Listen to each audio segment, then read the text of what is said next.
Salut à tous et bienvenue si vous nous rejoignez dans cette série de vidéos portant sur les concepts de base du réseau informatique.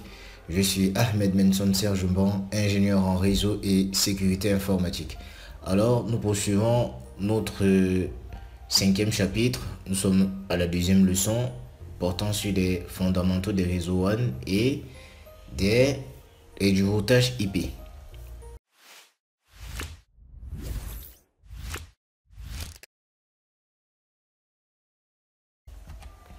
Aujourd'hui, nous parlons du protocole HDLC. Nous parlons du format du frame HDLC. Le HDLC est un standard de l'International Organization of Standardization de l'ISO. HDLC n'a pas de type field. Le type field définit le paquet de la troisième couche encapsulée à l'intérieur du frame. C'est dans le type field qu'on sait que le message est agressé à une adresse de type IPv4 ou alors IPv6. Le HDLC frame n'a pas ce type là. Les routeurs de Cisco utilisent une version propriétaire du HDLC qui ajoute un fail tape. Le protocole HDLC fait un travail moins complexe que celui de l'Ethernet parce qu'il fait son travail dans une connexion point-to-point. Ça veut dire quoi? Ici, le routeur 1 n'a qu'une seule option, c'est de transmettre le message au routeur 2. Donc ça va, il n'a pas vraiment de réflexion, à faire. Il va transmettre d'un point A à un point B. Ça qu'on parle de connexion point-to-point, d'un point à un point.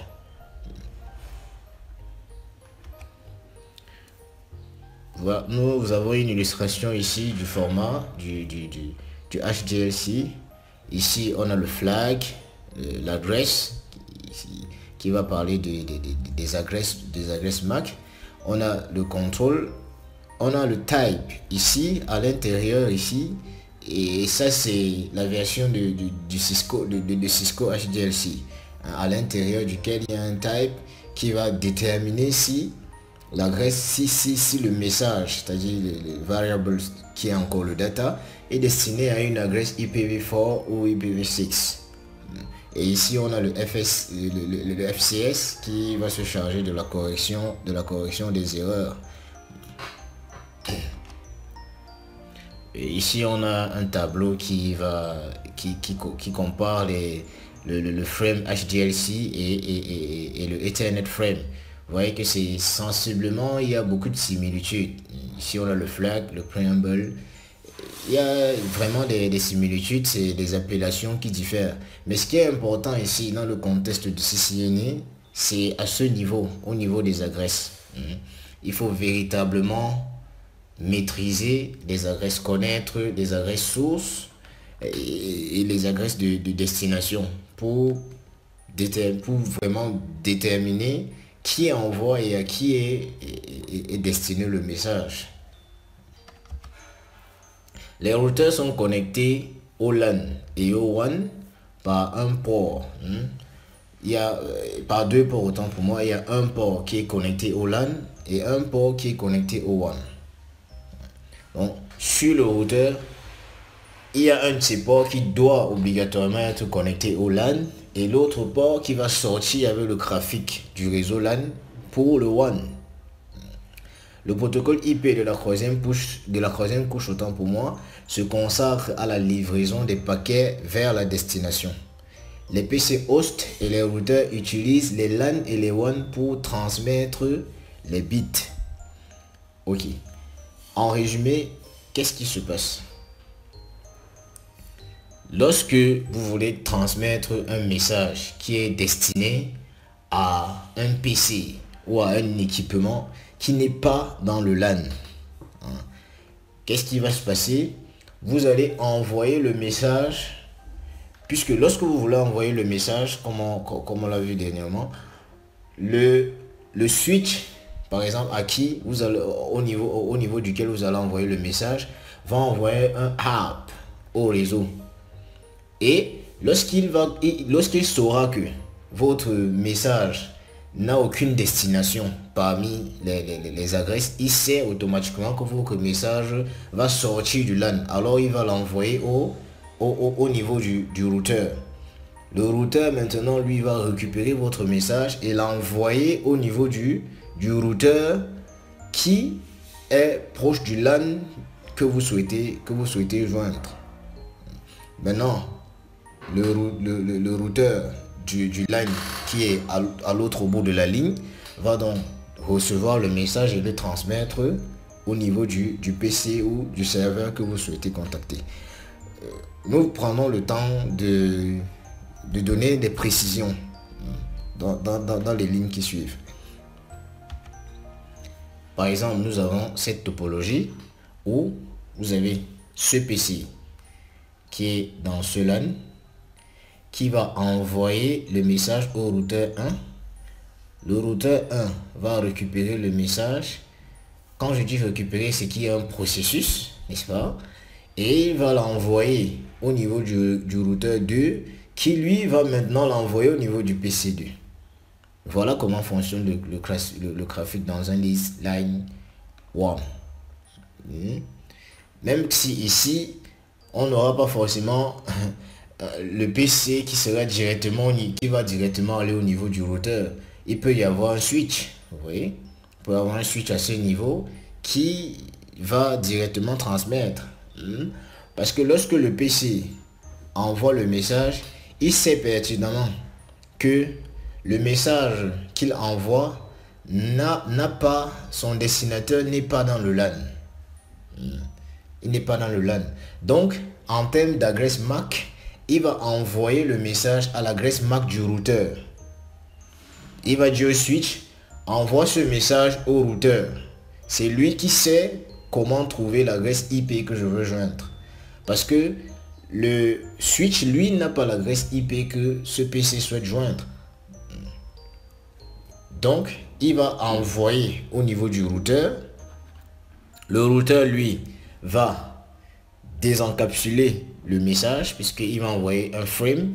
Le routeur va désencapsuler le frame et il saura que le message est destiné à telle adresse IP. Et c'est là où va intervenir maintenant le routage IP. Ça, c'est dans un... Mais on va dire que c'est dans un autre contexte. Dans le contexte, par exemple, des Ethernet LAN. Mais ici, comme nous avons un câble physique ou alors une connexion physique qui est privée, qui est la propriété de l'entreprise, on n'aura pas tellement besoin de routage. Puisque là, la connexion est directe. Le routeur, lui, maintenant, va encapsuler. Donc, après, il va enlever le frame. Il va enlever le frame header, le frame trailer. Et il va encapsuler le message dans un HDLC header et un HDLC trailer. Et il va envoyer le message dans le one link. Lorsque le message va traverser le one, one link, il va arriver au niveau du routeur 2. Le routeur 2 va désencapsuler le message, c'est-à-dire il va enlever le HDLC header et le HDLC trailer. Il va encapsuler le message dans un frame header et dans un Ethernet frame qui aura un frame header et un frame trailer.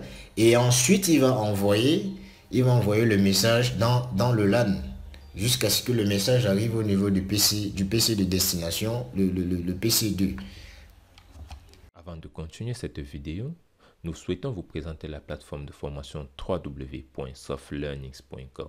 Sur cette plateforme, vous aurez l'ensemble de notre catalogue de formations pour vous accompagner dans l'acquisition de nouvelles compétences, mais aussi l'ensemble des outils et des solutions métiers développés pour vous aider au quotidien dans vos différentes missions. Vous avez aussi la possibilité de réserver vos places pour nos différents séminaires que nous organisons tout au long de l'année en venant simplement dans l'onglet séminaire et en choisissant le séminaire auquel vous voulez participer. Nous souhaitons par exemple prendre une formation, nous allons cliquer dans l'onglet formation et nous allons choisir cette formation que nous souhaitons ajouter au panier. Vous pouvez simplement cliquer sur ajouter au panier ou si vous souhaitez avoir la description de la formation, vous allez cliquer sur voir plus. Dans cette description, vous aurez l'ensemble du contenu de la formation, où vous avez la possibilité de voir les 2 premières vidéos de la formation, mais aussi la description de la formation et l'ensemble des outils qui sont mis à votre disposition pour la formation. Une fois que vous êtes convaincu, vous allez simplement cliquer sur ajouter au panier. Et lorsque vous ajoutez au panier, vous allez aller dans votre panier. Dans votre panier, vous allez attribuer ou bien mettre votre code promotionnel si vous avez, afin de bénéficier des réductions, et cocher cette case pour accepter les modalités de vente, et vous allez procéder au paiement. Lors du paiement, vous avez 3 possibilités. Donc, soit vous pouvez prendre un paiement pour 6 mois, pour 12 mois ou pour 24 mois. En fonction de celui que vous avez choisi, vous pouvez choisir pour 12 mois ou pour 6 mois. Ça dépendra de vous. Au niveau des paiements, vous avez un paiement par carte bancaire si vous possédez une carte bancaire. Et au cas où vous n'avez pas de carte bancaire, vous pouvez payer par mobile money. Et si vous souhaitez bénéficier de 20% de réduction sur tous les achats que vous allez faire sur la plateforme, vous allez simplement payer par des softcoins. Comment faire pour recharger votre compte de softcoin? Vous allez simplement venir dans l'onglet softcoin à ce niveau. Et lorsque vous arrivez sur cet onglet, vous pouvez sélectionner votre recharge ou entrer une recharge personnalisée à ce niveau. Nous allons simplement choisir que nous voulons recharger de 140 €. Vous allez cliquer sur recharger. Et à ce niveau, il sera question pour vous de pouvoir entrer vos informations bancaires ici pour faire votre recharge. Une fois que la recharge est faite, vous allez revenir dans votre compte pour voir où se situe le reliquat ou bien votre compte de coins. C'est dans votre compte personnel, mes coins, et vous avez l'ensemble des coins qui vous est attribué ou bien que vous avez acheté. Vous pouvez maintenant payer vos formations avec cela. Et si vous n'avez pas de compte, n'hésitez pas à regarder notre liste de partenaires dans les différents pays pour pouvoir recharger votre carte bancaire, votre compte coin autant pour moi, ou alors vous pouvez nous écrire à contact@softlearnings.com et nous allons vous donner la procédure pour pouvoir recharger votre compte. Voilà, effectivement, nous avons cette illustration qui est un peu plus claire là-dessus. Vous voyez le message lorsqu'il sort du LAN ici, il est dans un Ethernet frame. Avec vous voyez, ici c'est le standard. Ici il s'agit bien du standard, le 802.3, qui est le standard qui définit le Ethernet. Maintenant ici, on a le frame header et le frame trailer, à l'intérieur duquel il y a le paquet avec l'adresse IP de destination. Vous voyez? Donc lorsque au niveau de la 3e couche, le paquet est envoyé au niveau de la 2e couche, n'est-ce pas? La 2e couche sait que cette adresse IP qui est à l'intérieur-ci n'est pas dans le réseau LAN. Alors, il va l'envoyer à l'adresse MAC du routeur. Et non l'adresse MAC d'un quelconque PC du réseau, n'est-ce pas? Et le routeur, lorsque le frame va arriver à son niveau, puisque dès qu'il va l'envoyer au niveau de l'adresse MAC du routeur, le switch va récupérer et va transmettre au niveau de l'adresse MAC du routeur. C'est vrai qu'il y a d'autres procédés, mais on le verra plus tard lorsqu'on verra le routage IP. Maintenant, le routeur, lui, va enlever le frame header et le frame trailer. Il va ajouter un HDLC header et un HDLC trailer. Il va envoyer le message dans le OneLink qui va traverser les telcos jusqu'à ce que le message va arriver au niveau du routeur 2. Lui, au niveau du routeur 2, il va enlever le HDLC header et trailer. Il va l'encapsuler dans un frame header et un frame trailer, et puis il va l'envoyer jusqu'à ce que le message va arriver au niveau du PC2 qui est le PC2 qui a l'adresse IP de destination. On espère que l'explication est assez claire. Pour transmettre un IP packet au routeur, un IP packet au routeur 1, le PC1 encapsule le paquet dans un Ethernet frame qui a pour adresse de destination le MAC du routeur, comme je disais tout à l'heure. Ça, c'est vraiment pour ce résumé. Le routeur 1 maintenant va désencapsuler, c'est-à-dire qu'il va il va désencapsuler le Ethernet frame et il va encapsuler le paquet dans un HDLC frame en utilisant un header et un trailer HDLC, et il va envoyer le HDLC frame au routeur 2. Là, on est déjà dans le One Link. Parce que le protocole qui traverse le One Link, ce n'est pas le Ethernet frame. Parce que le Ethernet frame, lui, va rester dans le LAN. Maintenant, le protocole qui va traverser le One Link, c'est le HDLC. Et lui, comme je disais, il n'a pas de réflexion à faire parce qu'il est dans une connexion point-to-point.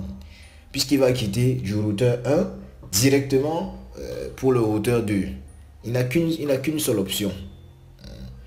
Maintenant, lorsque le routeur 2 reçoit le frame HDLC, le routeur 2 va désencapsuler le IP packet du HDLC et il va l'encapsuler maintenant dans un Ethernet frame qui a pour adresse maintenant l'adresse MAC du PC à qui le message est destiné.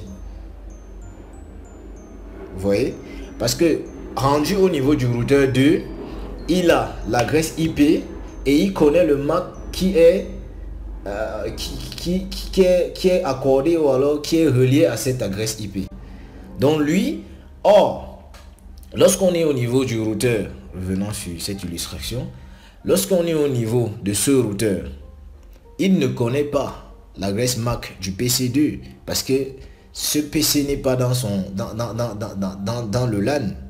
Maintenant, qu'est-ce qu'il fait? Il va envoyer au niveau du routeur 2. C'est pour ça qu'on dit que c'est pour ça qu'il est important que au niveau du routeur, que le routeur soit connecté au LAN et au WAN. Au niveau du WAN, ce qui aide, c'est l'adresse IP. Puisque lui maintenant, il connaît à quel routeur il faut envoyer. Il connaît que c'est ce routeur qui connaît l'adresse IP que je veux joindre. Alors j'envoie. Et maintenant, lui, lorsqu'il va désencapsuler le HDLC frame, il va voir que c'est telle adresse IP. Il va l'encapsuler maintenant dans un frame, dans un Ethernet frame. Et il va envoyer au PC qui correspond. Parce que déjà rendu à ce niveau, il connaît quelle est l'adresse MAC du PC à qui appartient cette adresse IP. On espère que l'explication est claire. Alors, parlant des avantages et inconvénients des Lease Line 1, les Lease Line 1 créent autant pour moi une connexion entre deux routeurs afin de leur permettre de transmettre les paquets pour les hosts, c'est-à-dire les PC ou alors des équipements connectés dans le LAN.